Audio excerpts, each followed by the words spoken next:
యశస్వని రెడ్డి గారు. ధన్యవాదాలు అధ్యక్ష. ముందుగా నాకు మాట్లాడడానికి అవకాశం ఇచ్చినందుకు మీకు ధన్యవాదాలు. మా పాలకుర్తి నియోజకవర్గంలోని పెద్దవంగర మండలం 2016లో ఏర్పడింది. అది పేరుకి మండలం అయితే ఏర్పాటు చేసిండ్రు, కానీ అన్ని గవర్నమెంట్ ఆఫీసెస్ అన్నీ కూడా రెంటెడ్ బిల్డింగ్స్లోనే ఉన్నాయి. దీనికి ఒక దాతలు ముందుకొచ్చి స్థలం ఇవ్వడం కూడా జరిగింది. దాంట్లో ఎంఆర్ఓ ఆఫీస్ ఆల్రెడీ ప్రారంభించి 50% పనులు కూడా పూర్తయినాయి. మిగతా 50% పనులు ఏవైతే ఉన్నాయో దానికి 1 కోటి రూపాయలు అయితే ఆ బిల్డింగ్ సంపూర్ణంగా పూర్తవుతుంది. దానికి నిధులు ఇవ్వాలని సంబంధిత మంత్రివర్యులని అడుగుతున్నాం. అట్లనే అదే స్థలంలో ఎంపీడీఓ ఆఫీసు నిర్మించడానికి కూడా ప్లేస్ ఉంది, కాబట్టి దానికి కూడా శాంక్షన్ ఇవ్వాలి, ఆ నిధులు కూడా ఇవ్వాలి. అక్కడ పోలీస్ స్టేషన్కి కూడా స్థలం లేదు. పోలీస్ స్టేషన్ కూడా రెంటెడ్ బిల్డింగ్లోనే ఉంటుంది, కాబట్టి పోలీస్ స్టేషన్కి కూడా స్థలము మరియు నిధులు ఇవ్వాలని కోరుకుంటున్నా ఇన్ఛార్జ్ మినిస్టర్ గారిని, అట్లనే సంబంధిత మంత్రివర్యులని కూడా. ఇంకా మా పాలకుర్తి నియోజకవర్గంలోని పాలకుర్తి మండల్లో బస్ స్టేషన్, ఆ బస్ స్టేషన్ అయితే ఎవరు పట్టించుకున్న నాదుడే లేడు ఇన్ని రోజులు. మొన్న ఒక పెద్ద యాక్సిడెంట్ జరిగింది, బస్సు లారీ 2 కూడా ఢీకొన్నాయి. అయితే అక్కడ ఒక పాలకుర్తి సెంటర్ అని ఉంటుంది, ఆ సెంటర్లోనే బస్ స్టాండ్ అనేది యూజ్ చేయకుండా ప్రయాణికులు అందరూ కూడా అక్కడనే బస్ ఎక్కుతారు. ఎప్పుడు కూడా ఆ బస్ స్టేషన్ అనేది యూజ్ చేయలేదు. మన ప్రజాప్రభుత్వం అధికారంలోకి వచ్చినాక అక్కడికి వెళ్ళి అదంతా క్లీన్ చేయించి ఇక్కడ లేదు బస్ స్టేషన్ ఇక్కడనే వాడాలి, రోడ్ పైన ఉంటే ప్రమాదాలు జరుగుతాయని చెప్పి అక్కడ దాన్ని ఏదో అట్లా నడిపిస్తున్నాము. కానీ అక్కడ డెవలప్మెంట్ అనేది చాలా అవసరం. అది అస్సలు కూడా పరిస్థితి బాగాలేదు, శిథిలావస్థలో ఉన్నట్టుగా ఉంది. కానీ ఇప్పుడు ఏదో టెంపరీగా అయితే క్లీన్ చేసి పెయింటింగ్ అవన్నీ కూడా వేసిండ్రు. ఆ బస్ స్టేషన్ డెవలప్మెంట్కి నిధులు ఇవ్వాలని ట్రాన్స్పోర్ట్ మినిస్టర్ గారిని, ఇన్ఛార్జ్ మినిస్టర్ గారిని కూడా అడుగుతున్నా. అట్లనే అన్నిటికన్నా ముఖ్యంగా మా పాలకుర్తి నియోజకవర్గ ప్రజల చిరకాలపు కోరిక దేవాదుల కింద ఉన్న ఫేజ్ 3 ప్యాకేజ్ 6లోని పాలకుర్తి మరియు చెన్నూరు రిజర్వాయర్లది. దాని ద్వారా మొత్తము 77,890 ఎకరాలకి సాగునీరు అందియొచ్చు.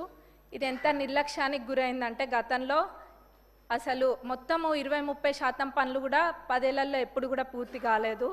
నేను గతంలో కూడా అడిగితే మన ఇరిగేషన్ మినిస్టర్ గారు సానుకూలంగా స్పందించి రివైజ్డ్ ఎస్టిమేట్ వేపిస్తే మొత్తం ఒక 1015 కోట్ల దాకా రివైజ్డ్ ఎస్టిమేట్ కూడా వచ్చింది.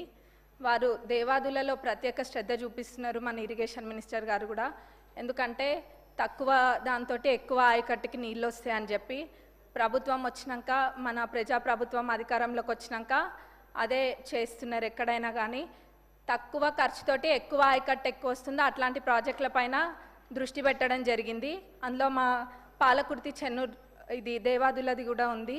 కాబట్టి దీనికి నిధులు కేటాయించాలని మన ఉప ముఖ్యమంత్రి వర్యులని, ముఖ్యమంత్రి గారిని, ఇన్ఛార్జ్ మినిస్టర్ గారిని, ఇరిగేషన్ మినిస్టర్ గారిని కూడా కోరుకుంటున్నాం. ఎందుకంటే ఇది మా ప్రజలు ఎప్పటి నుంచో కోరుకుంటున్నారు, ఎప్పుడు కూడా అది పడవబడే ఉంది.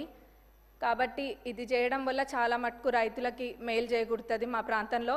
అందులో ఎక్కువ శాతం అంటే 45,000 ఎకరాలు, ఆ 77,000 ఏదైతే ఉందో అందులో 45,000 ఎకరాలు మా నియోజకవర్గానికి సంబంధించి ఉంది, 45,000 ఎకరాలు.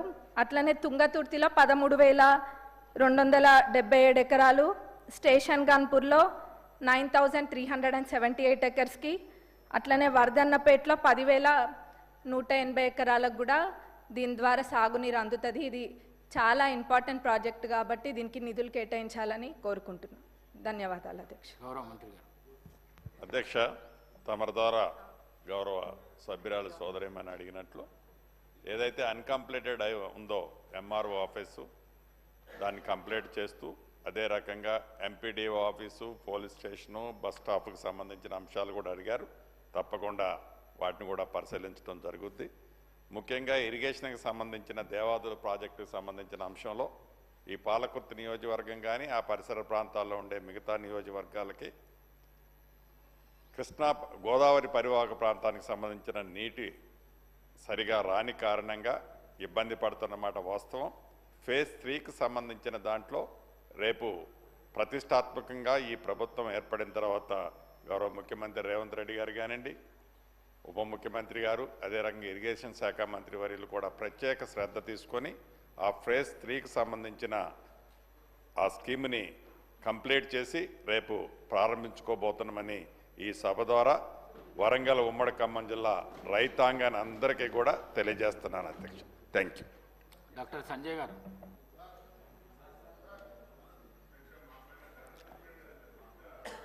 ధన్యవాదాలు అధ్యక్ష. ధన్యవాదాలు అధ్యక్ష. కొద్దిగా మీరు ఈ టైప్ చూడట్లేదు, అసలు ఫైనల్ ఇచ్చినందుకు థ్యాంక్ యూ అధ్యక్ష. రెండే ప్రశ్నలు అధ్యక్ష, స్ట్రైట్గా సూటిగా ప్రశ్న అధ్యక్ష.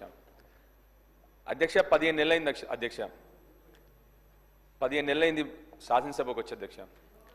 టీయూఎఫ్ఐడిసి అంతకుముందు కేసీఆర్ గారి ప్రభుత్వంలో నాకు 2 మున్సిపాలిటీలు ఉన్నాయి అధ్యక్ష.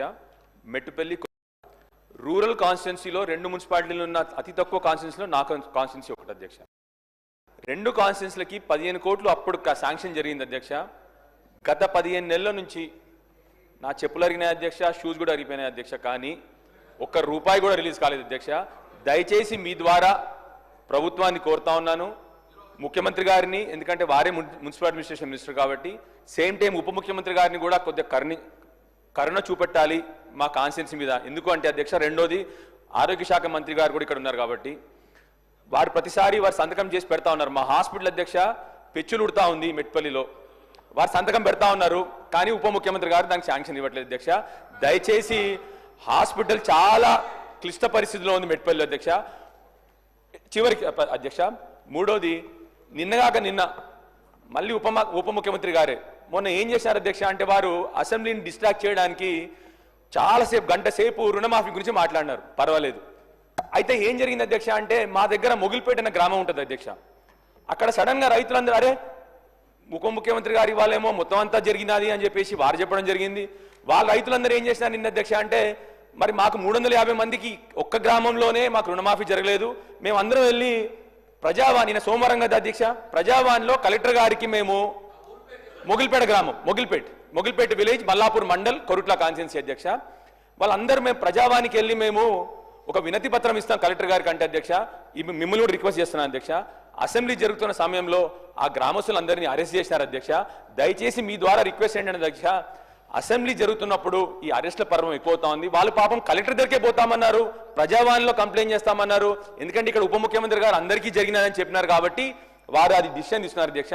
చివరిగా అధ్యక్ష, ఇరిగేషన్ శాఖ మంత్రి గారు మా ఉత్తమ్ కుమార్ రెడ్డి గారికి కొన్ని చిన్న వర్క్స్ ఉన్నాయి అధ్యక్ష, నేను పెద్ద వర్క్లు అడగట్లే అధ్యక్ష. ఒక న్యాచురల్ బేరియర్ ఉంది అధ్యక్ష, రేగుంట మాటు కాలువ అంటాం అధ్యక్ష.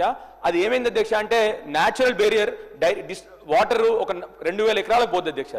అది గ్రాడ్యువల్ గా టైంతోని అది కొద్దిగా డిస్ట్రాయ్ అయింది అధ్యక్ష.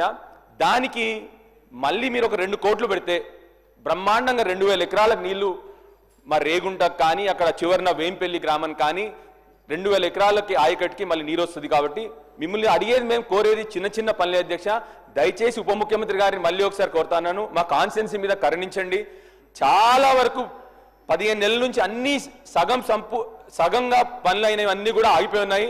దయచేసి మిమ్మల్ని మళ్ళొకసారి రిక్వెస్ట్ చేస్తున్నాను, మా వర్క్స్ అన్ని కంప్లీట్ చేసేటట్టు మీరు ఈ వచ్చే బడ్జెట్లో అన్ని పెడతారని చెప్పి ఆశిస్తా ఉన్నాను అధ్యక్ష. థ్యాంక్ యూ అధ్యక్ష.